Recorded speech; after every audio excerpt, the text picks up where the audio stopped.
Tuwing bagong season ng NBA, may mga manlalaro na tahimik lang sa simula at meron ding iba na malapit nang mawala sa liga pero biglang umaangat dahil nag-step up sa kanilang game at nagiging sentro ng atensyon.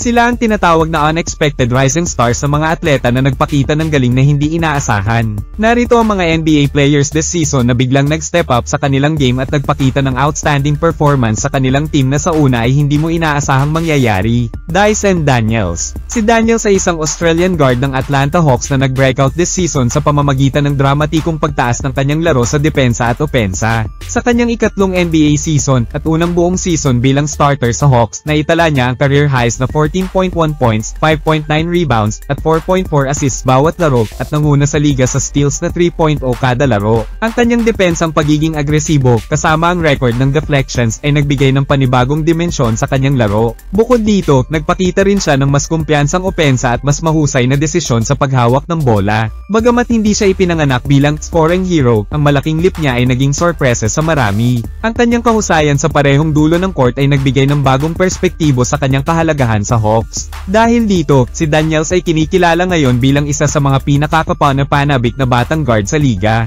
Unfair ni Simons, bagamat mas kilala si Simons sa kanyang scoring at bilang isang sharpshooter, ang unexpected sa kanya ay ang malaking pagbabago sa kanyang papel at ang pag-angat ng kanyang all-around game. Sa panibagong sistema ng kanyang koponan na Boston Celtics, nagpakita siya ng mas mahusay na playmaking at defensive awareness. Ang kanyang abilidad na lumikha ng tira sa sarili at maging leader sa opensa ay naging mahalaga sa pagbangon ng kanyang team.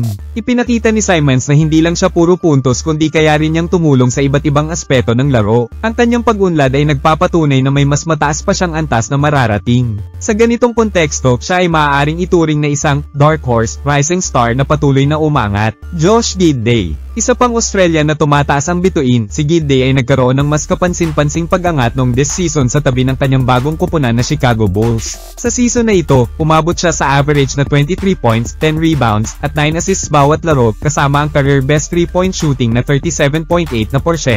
Ang kanyang versatility sa pag-shoot, pag-pass, at pag-rebound ay nagbigay sa kanya ng malaking papel bilang playmaker. Bukod dito, nagpakita siya ng mas matatag na depensa at kumpiyansa sa crunch time. Ang kakayahan niyang mag-adjust sa bagong sistema ay patunay ng kanyang maturity bilang manlalaro. Dahil dito, unti-unti siyang nakikilala bilang isa sa mga pinakakompletong batang gwardya sa NBA. Steven Castle. Sa kanyang rookie season para sa San Antonio Spurs, si Castle ay agad na naging pangunahing bahagi ng koponan at ginawaran bilang Rookie of the Year. Sa average na 14.7 puntos, 4.1 assists, at 3.7 rebounds bawat laro, ipinakita niya ang kahusayan sa opensa at depensa. Mabilis siyang naka-adjust mula sa kolehiyo patungo sa profesional na antas ng laro. Ang kanyang shooting improvement at leadership sa court ay naging malaking tulong sa Spurs. Bagamat hindi siya agad kinilala bilang top-tier rookie bago magsimula ang season, pinatunayan niyang karapat-dapat siya sa parangal. Ang kanyang potensyal ay malinaw na patungo sa pagiging isa sa mga bagong mukha ng liga. Victor Wembanyama. Bagamat naging unang pick siya sa draft, ang kanyang pag-angat ay mas malaki pa kaysa sa inaasahan ng marami.